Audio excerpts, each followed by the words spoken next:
मेरी चाची बहुत खूबसूरत और नौजवान थी। वो घर में अकेली रहती थीं और मुझे अपने पास बुला लेती और अपनी तन्हाई मिटाती। मैं भी खुश होकर चाची के पास चला जाता और इसके साथ कुछ हसीन लम्हे बिताता। एक दिन चाची ने मुझे अपने घर बुलाया। मैं भी खुश होकर चाची के घर चला गया। मैं जैसे ही चाची के घर पहुंचा तो चाची वॉशरूम से नहाकर बाहर आ रही थी। जैसे ही मैंने चाची को देखा तो मेरे होश ही उड़ गए। चाची ने मुझे अपना मेरी चाची बहुत ज़्यादा खूबसूरत थी। वो लगती ही नहीं थी कि वो एक शादीशुदा औरत है। इस वक्त मैं अपने चाचा के घर रहने आया था क्योंकि मम्मी पापा दोनों बाहर विदेश जा रहे थे। पहले जब चाचू पापा को मुबारकबाद देने आई तो इन्होंने पापा से जाते हुए कहा कि राहुल को हमारे घर छोड़ जाए। पापा ने इन्हें काफ़ी मना किया कि अब राहुल बड़ा हो गया और अपना ख्याल रख सकता है, लेकिन वो नहीं माने। इन्होंने पापा को राजी कर लिया और मेरी ख्वाहिश पूरी हो गई। मेरे पास हमारे पुराने घर की चाबी थी जो खाली पड़ा हुआ था, जिसे मैं अपने मकसद के लिए भरपूर इस्तेमाल करता था। चाची मोनिका की शादी मेरे चचा से 3 साल पहले हुई थी। मैं इस वक्त 3 साल का था, मगर इस वक्त चाची को देखकर मुझे बहुत अच्छा लगता था क्योंकि वो न सिर्फ खूबसूरत थी बल्कि धीमे लहजे वाली और भरपूर जिस्म की मालिक थी। चचा और चाची की जोड़ी मिसाल समझ जाती थी, पर अभी तक वो दोनों औलाद से दूर थे। वो दोनों ने अपनी किस्मत समझकर सब्र कर लिया था। चाची और चाचा बहुत ज़्यादा प्यार था और मेरा अंदाजा था कि चाचा चाची की हर ख्वाहिश पूरी करते होंगे। शादी के बाद चाची का बदन बहुत दिलकश हो गया था। खूबसूरत तो पहले ही थी, मगर अब शरीर का हर हिस्सा अपनी तरफ झुकता हुआ महसूस होता था। इस वक्त जब चाची घर की सफाई कर रही थी और मैं टीवी देख रहा था, तब चाची ने मुझसे पूछा, राहुल बेटा आज कॉलेज नहीं जाना क्या?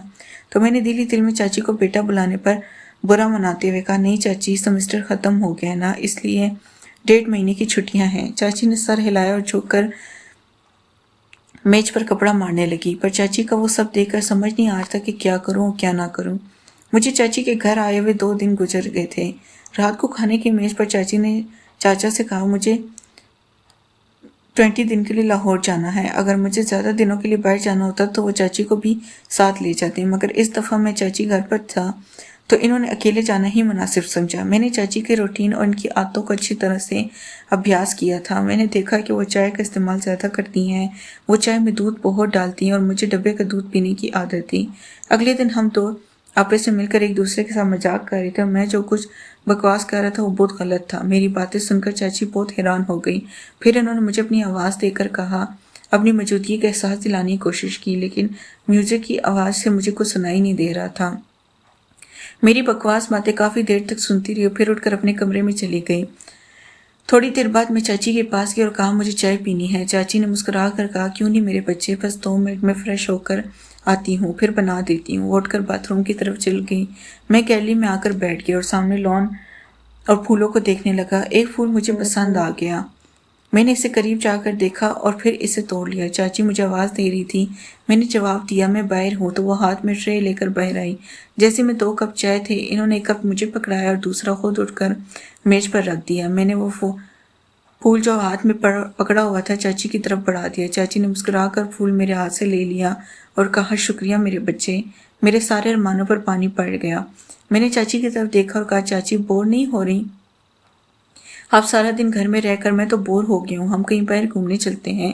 चाची ने कहा, नहीं समीर, मैं तो तुम्हारे चाचा के साथ हर जगह जाती हूँ, लेकिन मैं इनके बगैर कहीं नहीं जाती। मैं खामोश होकर चाय पीने लगा। रात के खाने के बाद मैंने एक मूवी लगाई और बैठकर देखने लगा। चाची भी मेरे पास आकर बैठ गई और मूवी देखने लगी। चाची ने जब देखा कि ये वही बकवास हो रही है जो मैं दोपहर को गेम खेलते वक्त कर रहा था, तो इन्होंने कहा, अच्छा तो ये सारी बकवास बातें तुमने यहाँ से सीखी हैं? वो बोली, बेटा ये तो बहुत गलत बात है, तुम बहुत ही गलत भाषा इस्तेमाल करते हो। शर्म से मेरे पसीने छूट गए। चाची ने फिर से कहा कि मैं तुम्हारे पापा से बात करूंगी कि तुम पर नज़र रखें, तुम हाथ से निकलते जा रहे हो। मैंने नज़र उठाकर देखा और चाची से कहा, गलती हो गई चाची, मुझे माफ़ कर दें। पर क्या करूं, सभी लड़के इस तरह की मूवी देखते हैं, मुझे भी इन्हें जवाब देना होता है, तो इस तरह की बातें मुझसे निकलती हैं। मेरी बात सुनकर चाची हंसने लगी और बोली कि डरो मत, मैं किसी से कुछ नहीं कहूँगी, मुझे पता है कि तुम लड़के किस तरह की बातें करते हो। अच्छा ठीक है, और कोई मूवी लगाओ। ये क्या लगाया हुआ है? तब जाकर मेरी सांस में सांस आई और मैंने चाची से पूछा कि चाची मैं कौन सी मूवी लगाऊं? इन्होंने कहा, कोई इंडियन मूवी लगाओ। मैंने कोई इंडियन मूवी लगा दी। चाची मूवी देख रही थी और मैं चोरी चोरी चाची को देख रहा था। चाची ने अपनी एक टांग उठाकर दूसरी टांग पर रखी और सोफे के टेक और बाजू से लगकर आराम से बैठ गई। फिर मैंने अभी अपनी एक टांग उठाकर अपनी दूसरी टांग पर रखी। मुझे लगा कि चाची ने मेरी इस हरकत को नोट किया और इनके चेहरे पर हल्की सी मुस्कुराहट आ गई। मैं भी चाची की तरह दूसरे कोने पर बैठा हुआ था। फिर चाची ने मुस्कुराते हुए अपनी पोजीशन सही की और मैंने भी इनको देखा और सही होकर बैठने में ही बेहतर समझा। चाची हंसने लगी और बोली, राहल तुम मेरी नकल उतार रहे हो। मैंने इनकी तरफ देखकर सर हिलाया तो उन्होंने थोड़ा सा गुस्सा करते हुए कहा, तो मुझे क्यों तंग कर रहे हो? मैंने मुस्कुरा कर कहा, आपको तंग करना मुझे अच्छा लगता है। बोली, क्यों? मैंने फौरन कहा, कितने दिन हो गए ना किसी की डांट खाई है ना किसी से जूते, ऊपर से आप बहुत ही बोर हैं। मेरी बात सुनकर इनके माथे बल पड़े। इन्होंने कहा, राहल क्या मैं वाकई बोर हूँ? तो मैंने कहा, पता नहीं अकेले रहकर मेरा क्या होगा।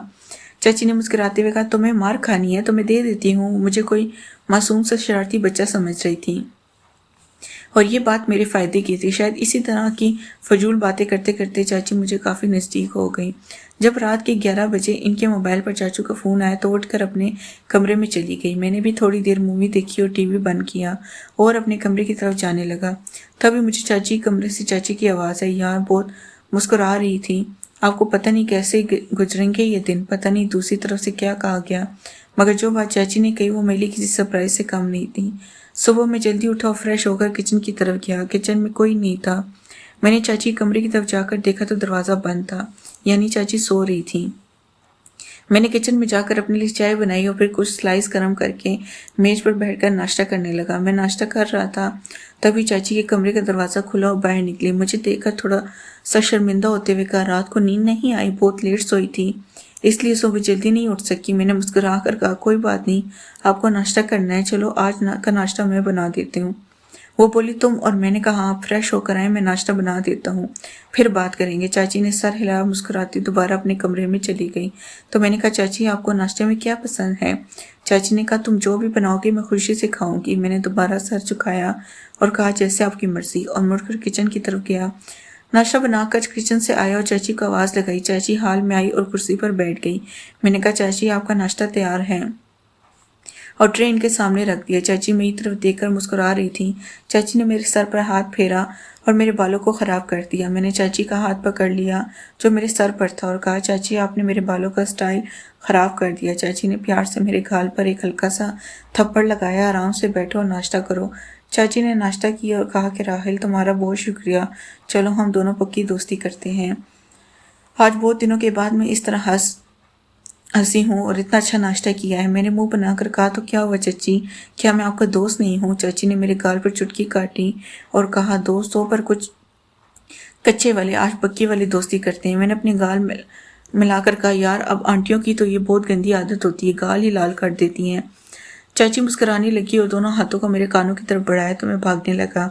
चाची हंसते हुए मेरे पीछे भागने लगी और कहा, रुक तो मैं लगाती हूँ। मैं रुक गया और अपनी कमर पर हाथ रखकर सांस लेते हुए चाची के पास गया। चाची ने एकदम मेरे दोनों कानों पर चुटकी काट ली और हंसने लगी। मैंने रोने वाली शक्ल बनाते हुए कहा, आपसे तो कोई प्यार की उम्मीद ही नहीं है, आप बहुत बेरहम है। ओ, चाची ने हंसते हुए मुझे देखा और जहाँ मुझे चुटकी काटी थी वहाँ प्यार करने लगी और कहा, सॉरी चाची, मुझसे अलग हुई और कहा, अच्छा मैं चेंज करके आती हूँ, फिर मार्केट से कुछ सामान लेकर आना है, वो ले आती हूँ। मैंने कहा, ठीक है, मैं भी चेंज कर लेता हूँ, शायद कोई लड़की मेरे जाल में फंस जाए और मेरे भी मुझे जाए। चाची ने मुस्कुराते हुए एक थप्पड़ मेरी कमर पर लगाया और कहा, राहल थोड़ी सी तो शर्म करो। मैंने हैरानी से कहा, किस चीज़ से? चाची ने कहा, अपनी इस तूफानी हरकतों से। मैंने कहा, यार जिंदगी में थोड़ा सा मजा भी होना चाहिए, वरना तो सारी उम्र आप मुझे किसी काम का नहीं छोड़ेंगी। चाची को पहले तो मेरी बात समझ नहीं आई, मगर जब जब इनको समझ आया तो इन्होंने अपने पाँव से जूती उतारी और कहने लगी, थोड़ी सी तो शर्म करो राहिल। मैं हंस कर अपने कमरे में चला गया। थोड़ी देर बाद मैं कमरे से बाहर आया और सोफे पर बैठ गया। नेक्स्ट वीडियो देखने के लिए चैनल को सब्सक्राइब करें।